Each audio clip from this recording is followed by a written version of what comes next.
Hey everybody, welcome Tuesday Night Live with Ron Stone, Outlawed Live with Ron Stone, talking about anything and everything outlaw pulling, and of course the upcoming season, 38 days away from the Friday night session of Ravenna, Nebraska. Who out there is ready to go pulling already? Just a little over a month away. Hard to believe that it's upon us already, but yeah, it's just about go time. We just had our organizational preseason meeting, if you will, up in Rock Valley, Iowa, getting everything ready for the season. We got all the trailers, distributing all the sponsor materials, the tech materials, track markers. The production trailer was setting up, the new production trailer, getting everything set up in there for Outlawed Live, Outlawed TV, rather Outlawed.tv, not Outlawed Live, but the live streaming channel of the Outlaws, Outlawed TV.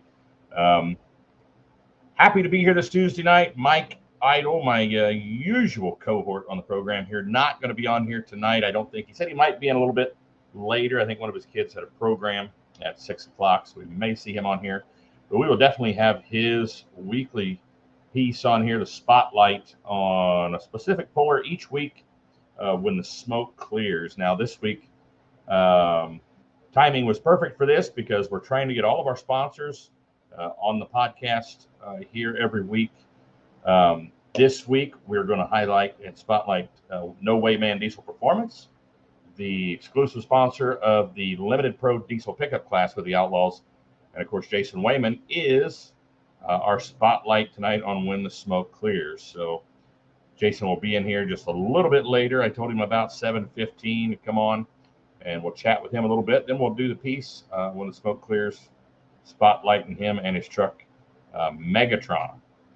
So where's everybody watching from tonight? Let us know where you're watching from. Hope everybody is great after the weekend. Maybe not great, maybe good, maybe just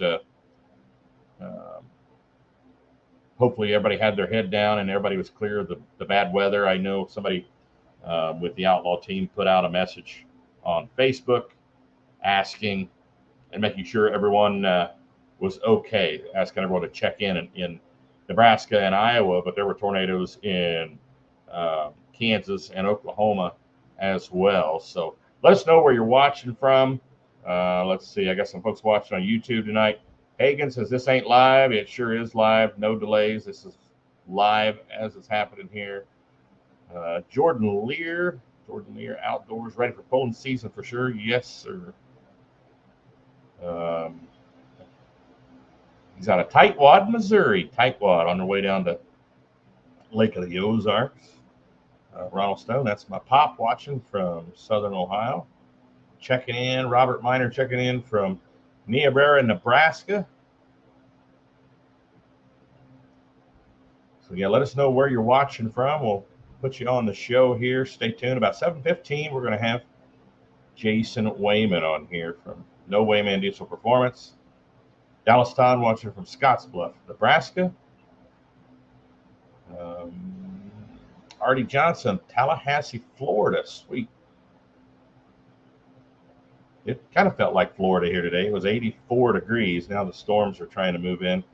Rushville, Indiana. Todd Morris watching. Thanks for tuning in. Let's see, Kyle Dewey, ready for the guys to put on a show in Lee, Nebraska.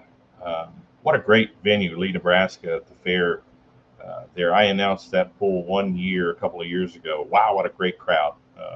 That's the kind of crowd that an announcer wishes he had at every event. I mean, not to say that we don't have great crowds everywhere, but wow, Lee, Nebraska, you wouldn't think it'd be a big pool, but the grandstands were jam-packed, and a crowd came there to have fun.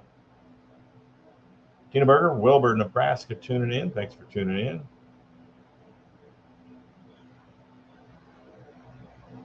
What's your favorite class with the Outlaws? What pools are you going to this year? What's your favorite pool? Let us know here.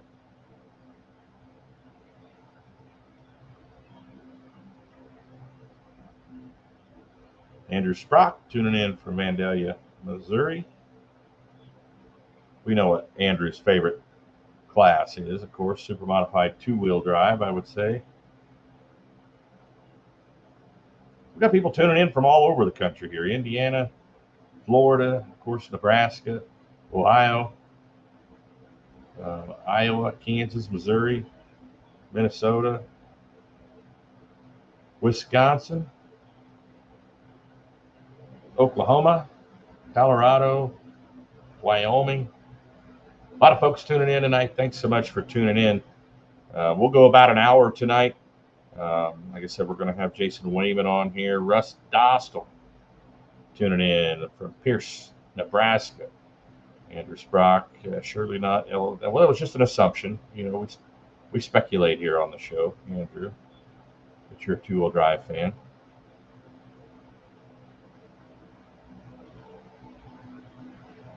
So we've talked a lot the last few weeks about the rumor mill, new pullers coming on, new tractors, new trucks coming out. So we're going to keep that rumor mill going right up until the season starts. But it looks like our guest is in the green room here. Jordan Lear Outdoors, 2.6 and 3.0 diesel trucks, and the 4.1 limited pro stock and the pro stock tractors. So all diesel there.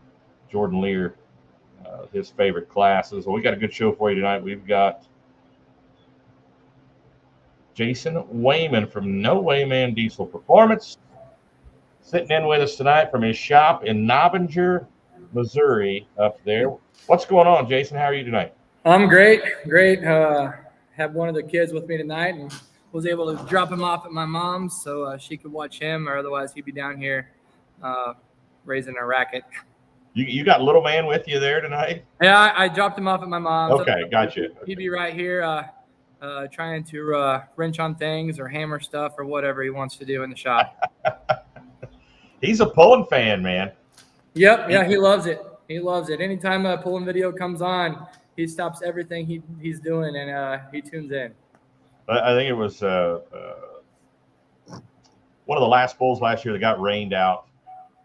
Or didn't get rained out. We ended up losing one track. We had to use one track. And he was pretty quiet. I was standing there in your trailer, and I said something to him about tractor pulling. Man, his face just lit up, and he started yammering away about pulling. I didn't know half the things he was saying, but you could tell he loved truck pulling. Yep, he's a big fan, just like his dad.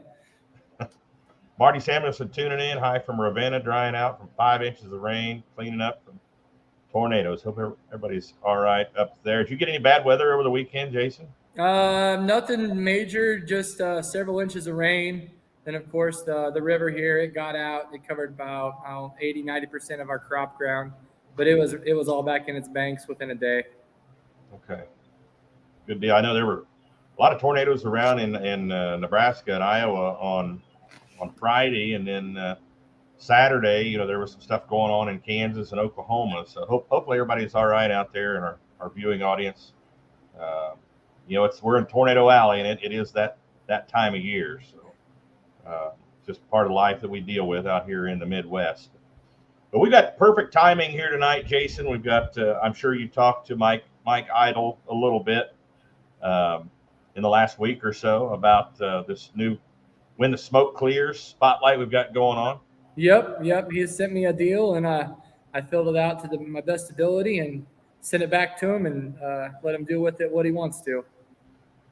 Now, I did notice that one of your goals that you put on there was to win a three-peat with the Western Series, the PPL, and to win an Outlaw championship. Is the schedule going to jive to where you can possibly do that this year? It's going to be close. There is two pools that overlap, so that one's going to be tough. It all depends on, I guess, who goes where on those two nights. Be praying for rain on at least one of those locations, I'm guessing. Yeah, because there's a good distance between the two pools, so it definitely could rain at one and not the other. Yeah, that would be something though. I mean, if you could win, your third in a row with them and win an Outlaw championship, man, that'd be quite the accomplishment, I think. Yeah. I don't know how. I don't know what I'd do, but I'd be pretty happy. Well, I mean, it's obvious that your competition knows who you are, in the 3.0 diesel pulling world, and you've traveled all over the country. I mean, you've been to, what's the furthest place you've traveled? I'll just ask you. The furthest was probably North Carolina back when we pulled out there at Rudy's, or probably Georgia now. We made the trip down there to the Georgia pull this last fall. That's probably the furthest distance that we went. Somebody just walked in the door back there. Yeah, it's my wife. She's checking in on me. I didn't give her a heads up of what was going on tonight. You could see the surprise on her face as she turned around and ran out of the room. Awesome. So let's talk about your business. I mean, we're spotlighting your business because this is your third year sponsoring the Outlaws, and we sure appreciate you coming on board. But tell us a little bit about No Wayman Diesel and what you do there. Here at No Wayman Diesel, we specialize in diesel pickups, the big three, GM, Ford, and the Dodge Rams. Basically, anything on those pickups we try to do. Everything except for AC. I don't have an AC machine yet, and we have another shop here by us, an automotive shop, and I just take it over there, let him recharge that stuff. And he tells me, just stay out of the AC business. I don't want in it. Yeah, you got a lot of EPA stuff to deal with there on that. Yeah, we do everything from just minimal maintenance, oil changes, to putting motors in, transmissions, you name it. We do it all. So do you rebuild engines there, or do you bring in crate engines? Do you have a build? So it depends on the build. If it's just a stock build or mild, to where I'm not boring the cylinders. I'll do it all right here. But if the cylinders need bored out or anything like that for bigger pistons, I'll take them down to Perkins Diesel down in Stratford, Missouri. That's where my pulling truck engine is actually built at. I'll take them down there. They'll do the machining that needs to be done, and then I'll bring them back up here and assemble what I need to assemble to finish the job. What would you say is your most common clientele that comes in? I mean, the street trucks, mileage, performance type of thing, or the most common. Oh, I'm just gonna flat out say it. The most common truck is the Ford 6.0 Power Stroke. That is the most common, and most of those customers around here are construction or farmers or something of that sort. So we work on a 6.0 every single week. Sometimes 2, sometimes 5 of them are here in the shop at one time. Oh, wow. I think it's all about our location and just what was affordable at the time when those trucks were coming out. Yeah. So, but your most common upgrade would be for performance or mileage or both? Or? Before performance and mileage. Everybody's seeking that 2 to 4 miles a gallon better any way we can get it. And there's just small things here and there that we know the trade of, and we usually get them help them out. So you do like fleet type stuff too. You said you were doing like a construction company, some work for. Yep. There's construction companies that bring us all their trucks. Here recently, the local school here where I went to school, they're bringing us their school buses now. So we're working on them. Just finished up with a 6.7 Cummins in one. It was not running proper. I had to get some new injectors and injector pump and stuff like that. And then they just brought us another one with the Max Force in it. and it's got a blown head gasket, so we get to do that job on it. You said Max Force? Is that what Yeah, you said? the Max Force. Yep, an international engine. Okay. All right. I hadn't heard of that one yet. So Yeah, it's not a very. I mean, not many people want them. We'll put it that way. well, I think that's the trend now. The school buses are leaning towards diesel power plants. I have a buddy that back in Ohio that runs a bus garage there, and I think they have where it used to be all gas. Now he's all diesel. Has one gas bus left. So, yeah, they're all diesel around our area. There is a couple schools about 30, 40 miles away. They have an electric bus. Each one of them do. And I'm not going to work on one of those, but yeah. they got them. Yeah, they can find somebody else to work on, I'm sure. Yeah. So, yeah, I know I've seen some. Occasionally, you'll put something on Facebook about somebody said it was making a funny sound, and you'll show something that's really, really bad lack of maintenance on somebody's part, like an air filter that was completely clogged with mud and things like that. What's the worst thing you've ever seen when it comes to that poor maintenance? Probably the worst one would be on a 6.4 Power Stroke.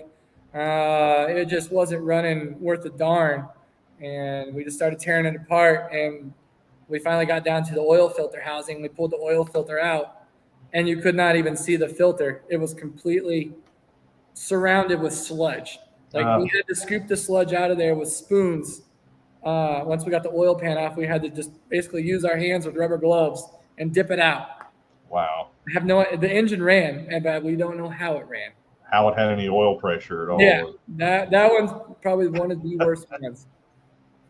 Yeah, I know when I'm advertising your company, when I'm on the microphone throughout the summer, I tell folks, it doesn't matter if it's your daily driver, your farm truck, you want performance mileage, you want all out high performance. I mean, to give you a call. What's besides your truck? What other high performance vehicles have you worked on there? I've had my hands in several 2.6 trucks in the past years. I actually got a 3.0 truck right here in the corner. We'll have it finished up hopefully later this week for a customer up in Iowa. Who would that be? He didn't tell me I could say his name, so we're just going to leave it at that. But it is a new truck to him, and I'm hoping he'll have it out at some more pulls this year, since he'll have a dependable drive line and just should be able to pull after pull. Awesome. I'm going to play this video that Mike and Mackenzie did the video work on it, but I'm going to play it here on this week's edition of When the Smoke Clears.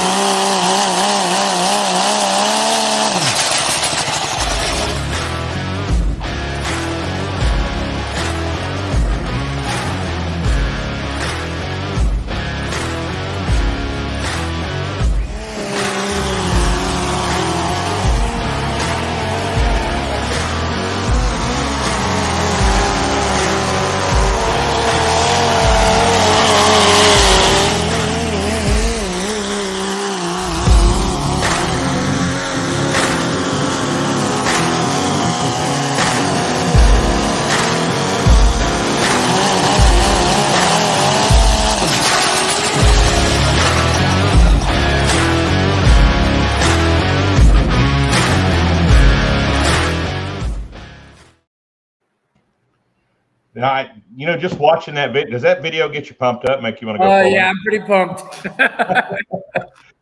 And watch that. I didn't know if you noticed, if you could hear it, the audio real well, but there was one pull there, and I couldn't pick out where it was at, that you were turning considerably more RPM, it seemed like, than the others. Yeah, I heard it. I couldn't tell where it was at either. It's too fast a clip, but it was definitely an octave higher. Yeah, I heard it. I was like, I wonder what RPM he was turning there. Yeah.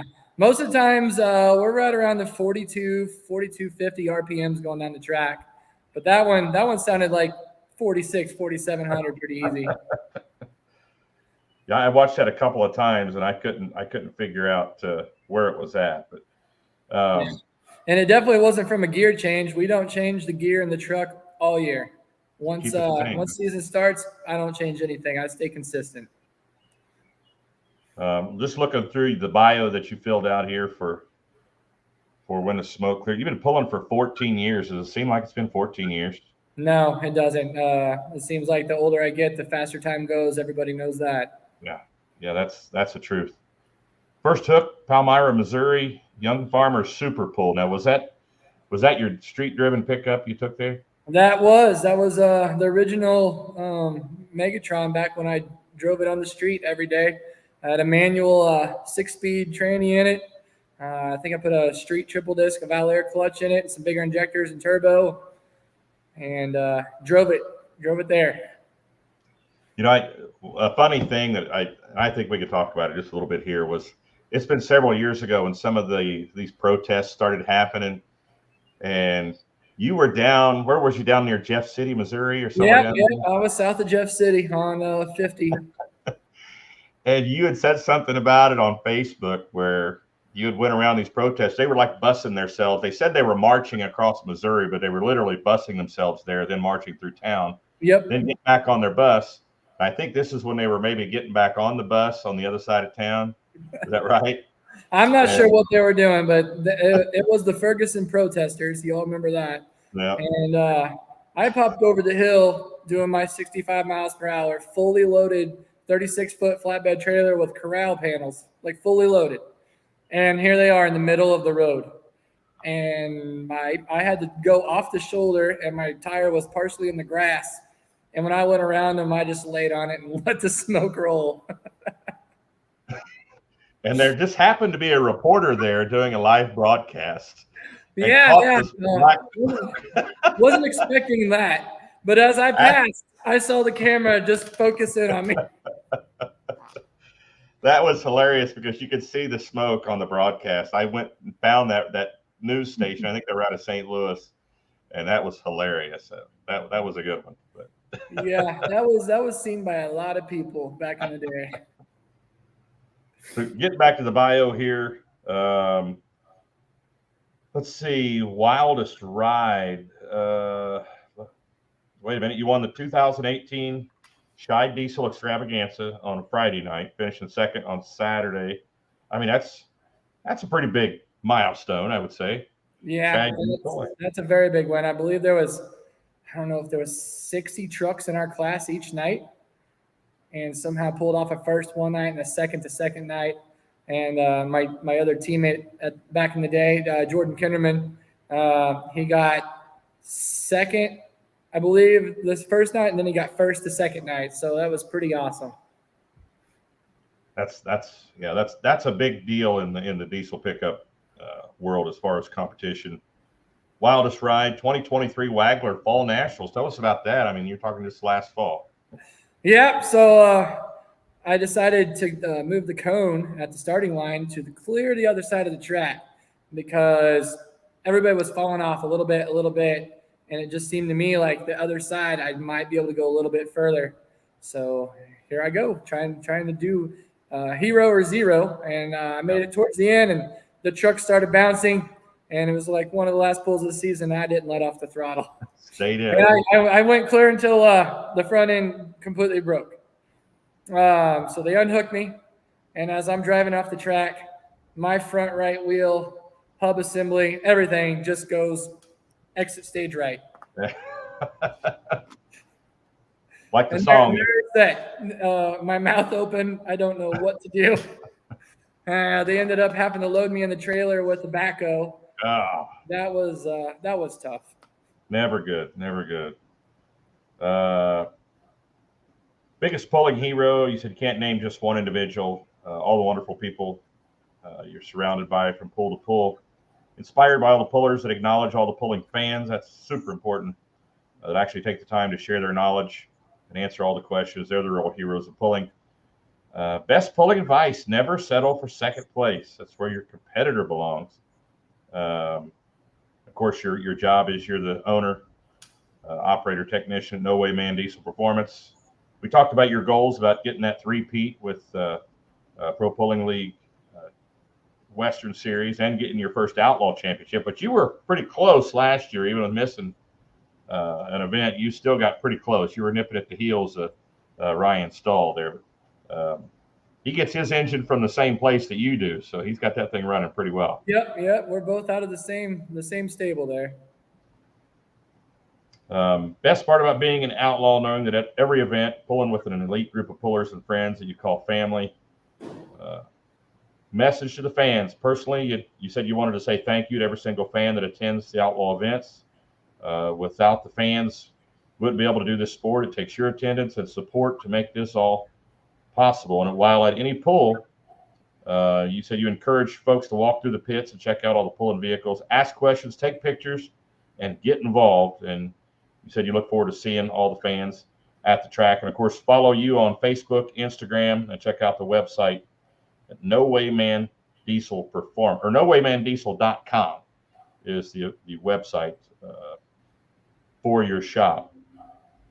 So, and is that how they find you on other social media outlets too? Is just Wayman Diesel?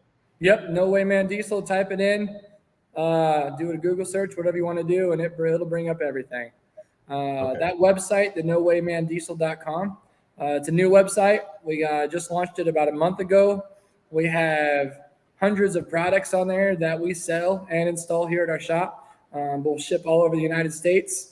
We have some merchandise we're going to start pushing. We have these hats here, Wayman Diesel hats. Got some pretty cool koozies. Sweet. Leather koozies. They're very nice.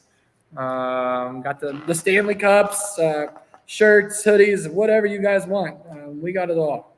Very cool. So if you go to the website, you can purchase those products? Yep. I have the hats on there right now, and I'm looking to start putting these koozies on there. And they can also message me, hey, I'd like a shirt, whatever they'd like. And I'll get them taken care of. Awesome. Who do you see as your biggest competition out there, Jason? I'd say my biggest competition in our series around here, probably Ryan Stahl and Skylar Leeper, both of them two right there. If I'm off of my game a little bit, they get me. It just doesn't matter. You cannot mess up, or they get you. Yeah, and I noticed too in your class at a few events where first, second, third hook, not the place to be, because there's a lot to learn sometimes off those first few hooks. And, I've seen them get you that way, and I've seen you get them that way too, just by watching, how they run out there.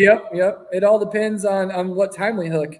If it's still daytime outside, I'd say you want to be probably around second hook. If it's nighttime, you definitely want to be last hook. Yeah, with a DOT tire class, and Pro Stock 4x4 is about the same way. Those DOT tires, they build a road out there on the track. And like you said, at night, the moisture starts coming up too. It just gets better and better. Usually, I've seen it be the opposite, but more times than not, that's what happens. Yeah. It gets greasy sometimes, but it's very rare. And most of the times, like you said, our class builds that road. And if it's nighttime, 10 o'clock and later, if you're last in the class and you got the power plant to do the job, you're going to win. So you said you've been pulling for 14 years. So we're talking 2010. Was that your first year pulling? Yep. 2010. That'd been when I was driving the truck on the street still. Okay. I got a shop here below my house.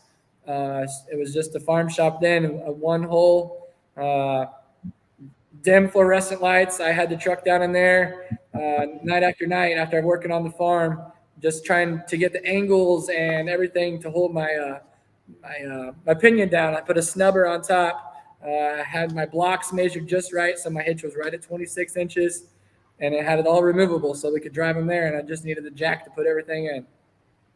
And what's the biggest change you've seen from the time you started to now? The biggest change in our class, power. Like, we have so much more power now. And with that power became the driveline. Back then, it was a stock driveline, 1 ton maximum driveline. And every single weekend, I was putting new ring and pinions in the rear end.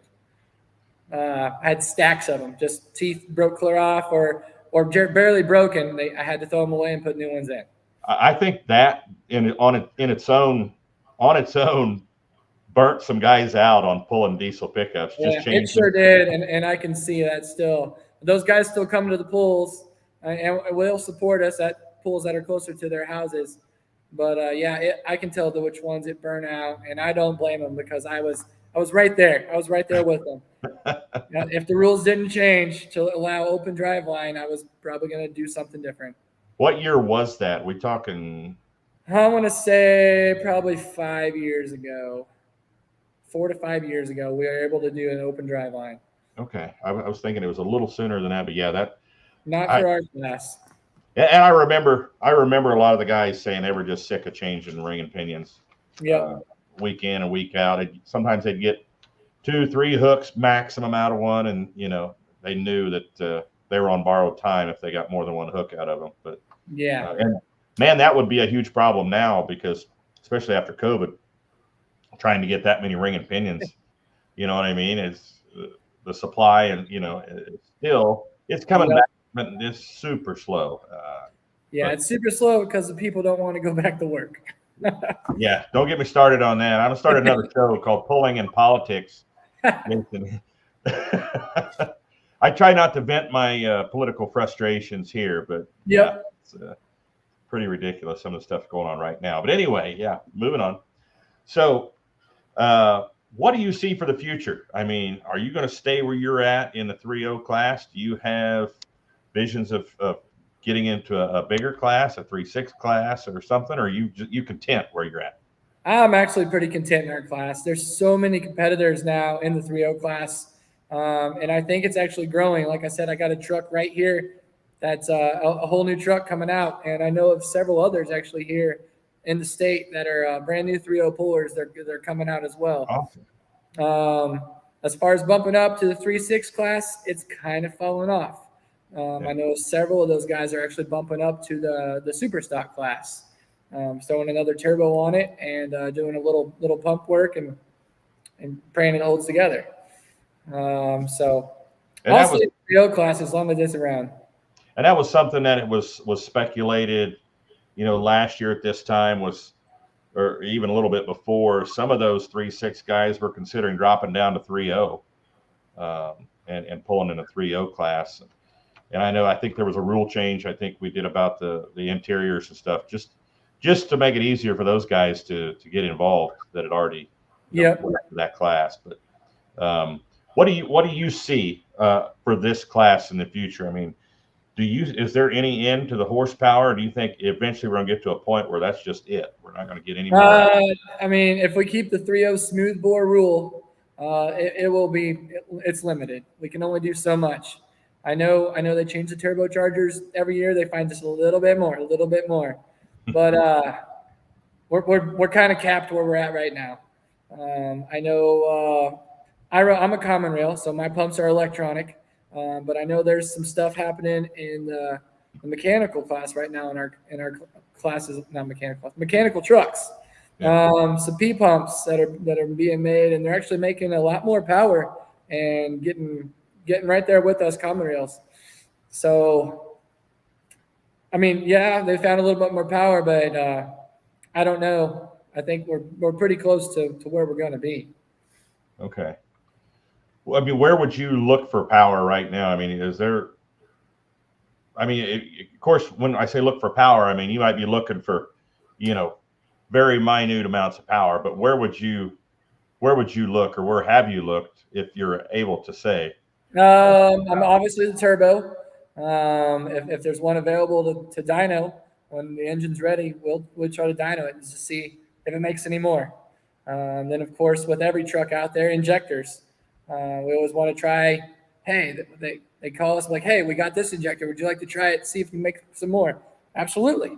If we make 5 horse, 10 horse, we're probably going to use it. Yeah. It's all fuel and air. That's all our class is. Since we're limited to air, we can only put so much fuel to it. Right. Too much fuel, we're just killing our fire. What would you recommend to somebody if you had to give somebody advice coming into the class? What would be the advice you would give them? I don't know. What I'd tell somebody. Be prepared for a lot of long nights in the shop. don't give up. Don't get frustrated. You're not going to win every pull, and you may not win a single pull. Just keep working at it, and someday it'll come around, and it'll just be natural. That's about all I can say. Now speaking of, I mentioned advice, but do you take phone calls? Do you advise people on what to do when somebody calls and says, "Hey, I got a farm truck, and I want to put this wild turbo on it and these injectors"? I mean, do you counsel these people and say, "Hey, slow down a little bit"? Is that part of your job? What you do there? People call you. And Yeah, say, I actually get several of those phone calls. I mean, most shops do, and they want to do this and they want to do that, and I'm telling them, "Hey, we probably better do the transmission first if we're going to start throwing this power at it. You need to build the drive line so it can hold this power. You're just going to be sitting alongside the road mad at me." So now Dodge, the Cummins engine is obviously the engine to have in 3.0 diesel. The Duramax, are still some Duramaxes out there hanging on. The 8 NV truck, of course, is it's a good running truck. The Fords, what is the biggest limiting factor on the Fords in diesel pickup pulling? I really don't know. I don't have too many friends that run the Fords besides Nathan Vey, and I don't really ask him a whole lot of questions about it because I know they probably don't want to tell me a whole lot. But so as far as go-getters in the Ford category, them boys are the ones to talk to. So do you get many people giving you a call saying, "Hey, I want to make this 6.0 or 6.4, run like Megatron"? What are you telling? Put a Cummins in it? Yeah. If we're going to do it, we're going to put a Cummins in it and get it over with. But no, I get calls on the 6.4s asking to do the 12 valve swap or something of that sort, just so they have a truck. Yeah. I'm surprised you've been pulling for 14 years and nobody has come out with a truck called Optimus Prime yet. They know better. I don't know if you've heard, but sometimes when I'm on the mic and you come out, I'll try to do the Optimus voice and say, "Calling all Autobots." Yeah, my driver's window is always down. I don't even have a driver's window in the pulling truck, so I try to listen to you and what you're saying as long as the noise isn't too loud. Gotcha. What outlaw pull this summer are you looking most forward to? Well, we've never been to Whitewright, Texas, so I guess that one. It's a good one. It's a new one for our class, so I guess I'm looking forward to that one probably the most because I've never been there. Yeah, and there's quite a few pickups out of the state of Texas. Yeah, and those guys are awesome. I'm pretty good friends with all of them, and I'd do anything for them as well. It's pretty good running trucks, and that is an awesome event down there. That's one of those. I don't know what it is about the Texas pulling crowds, Jason, but Lufkin's the same way. And Lufkin, you could see where people could do it, where they get there, 4 hours early and sit there and save their seats. But in Whitewright in late June, it's pretty warm, and the people are coming in at 3, 4 o'clock and just sitting there. So, but by the time the pull starts, those grandstands will be jam packed. There'll be standing room only. It's a really big event. It's really a cool event down there. So, is that grandstands on both sides or just one side? Yep, on both sides. 2 tracks. The Texas Truck and Tractor Pullers will be pulling. They're with us as well. So I've only been there once. Last year I went down and announced it, but a couple of years before that, I put a piece on Facebook about how a Dallas news station went there, and they some of the video they showed were just people everywhere, and I was like, oh my God, I want to go announce Whitewright. And I got to last year, and it was a pretty cool experience. Really good pull, good people too. Yeah. So pretty awesome event. So hopefully we'll get a bunch of guys down there because there will be, like you said, there'll be a lot of good trucks out of Texas. Yep. I know I'll be going, and Ryan Stahl will definitely be going. We'll see if we can get old Skylar Leaper to take a couple down there too. Yeah, get Leaper down there. We got to get a California guy down there. There you go. California, Missouri. I always kind of delay that when I bless you. Thank you. Well, what is your first pull of the season? We were shooting for May 11th at Boonville, Missouri. They were going to do their test and tune and then have a sanction pull that night with the Mid-Missouri Association. So that's what we're shooting for, which is not this weekend, but next weekend. and we're still missing a few parts. The engine is not in the truck, so we got a little bit to do. Good deal. Good deal. Well, Jason, I want to thank you for being a great sponsor with the Outlaws, and everybody loves the truck. And I think it's been a great relationship, with us, and we sure appreciate you. And we wish you all the luck in the world and all the success in the world with your business.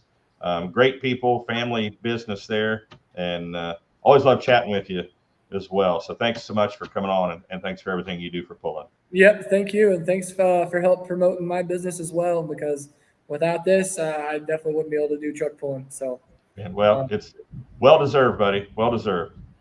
So appreciate it. Thanks for coming on tonight, Jason. Talk to you later. Thanks, buddy.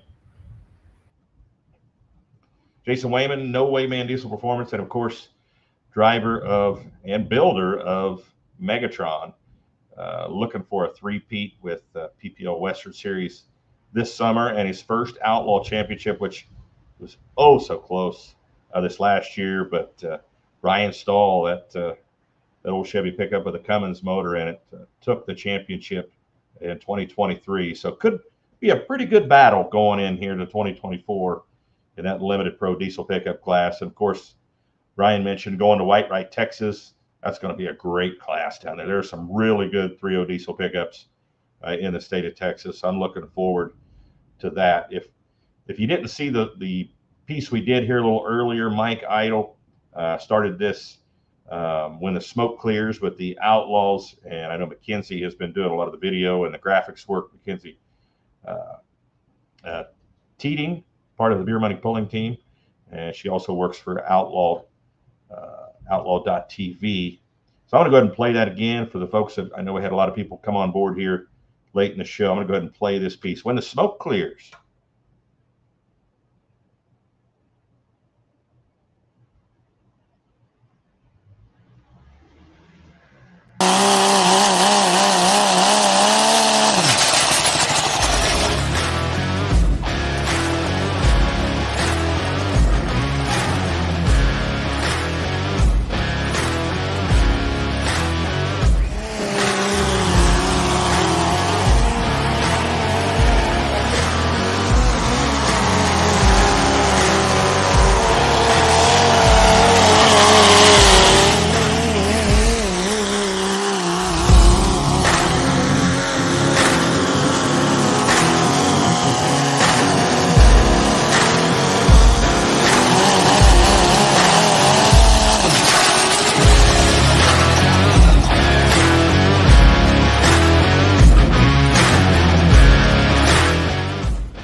We get back to the comments and questions here. Let's see. A lot of folks were commenting. I was trying to do video and some other things here while I had Jason on. Let's see. Amy Moore saying that was the fun days back when, I think she's referring to back when they were busting ring and pinions about every other hook in that 3.0 diesel pickup class. Of course, Tammy's brother campaigned a 3.0 pickup in those fun days. Marty Samuelson, nope, the diesels do not pull in Urbana. The diesel pickups do not pull in Urbana. It's JP Freeman monitoring from Korea. Wow. Thanks for tuning in. Oh, Ryan Stahl, I wish I'd have seen that before we got him off here. So he's just honored that you scare him just a little bit. Matt Seraphin's saying 3.0 is the pro mod of truck pulling. Not a bad moniker to put on there. I love pro mods in drag racing. JP Freeman saying spray pattern to piston bowl. Maybe talking about injectors there. So talking about a combustion chamber, the piston bowl, piston head, I'm assuming. So thanks everyone for tuning in tonight. We'll stay on here as long as we can till maybe go to 8 o'clock here. I know it's storming here. You probably hear some of the thunder outside. But Mike was going to try to jump on when he got home. I'm not sure, but he's not jumping in here just yet. But tell us where you're watching from. If you're a diesel pickup fan, you're just a pulling fan in general, what's your favorite class? And who's going to Ravenna, Nebraska? 38 days to the first session, the kickoff to the Outlaw 2024 season. Next week, folks, I have a special guest coming on from Hoganics Midwest. We're going to talk about the Hoganics Midwest Outlaw Summer Sweep. This sweep that we had last year, it was called the Midsummer Sweep from Hoganics Midwest. It only ran for a couple of weeks and was $25,000 that Hoganics Midwest put up for 5 classes. This year, Hoganics Midwest has stepped up to $50,000 in a summer sweep that's going to encapsulate the whole summer based on outlaw points within this time period for 11 classes. So it's not going to be every single event. There's 6 events for each class, but it's going to last pretty much the whole season. The $50,000 being put up for grabs by Hoganics Midwest in the Hoganics Midwest Summer Sweep. So stay tuned. So special guest from Hoganics Midwest coming on next Tuesday night at 7 p.m. Central Time. And we're going to release the details of the summer sweep from Hoganics Midwest. 11 classes, $50,000. And that's in addition to any outlaw points money that'll be handed out at the end of the season. So that's just additional dollars, 50,000 extra dollars. Great things happening with great sponsors with the Outlaws in 2024. Excited to get the season started. So no more comments here. I think everybody went to sleep on me. Marty Samuelson, a super fan watching from Ravenna, Nebraska. Jordan Lear, thanks for tuning in tonight. Shout out to my dad. Ron Stone watching in Ohio. He said something about the color of Jason's truck being similar to his. He has a 2020 Ram. Pretty close. I think yours is a little darker, Dad. So once again, thanks everyone for tuning in. Get those questions ready for next week, next Tuesday night, 7 p.m. Central Time. Ryan Stahl, thanks for watching too. Get that truck ready, buddy. You got to defend that title coming up here pretty quick. Summer will be here before you know it. 38 days to the first pull, folks. Thanks for tuning in. Ron Stone signing off. Outlawed Live. Join us next Tuesday night. Big things happening with Hoganics Midwest and that summer sweep. Thanks everyone for tuning in. Good night.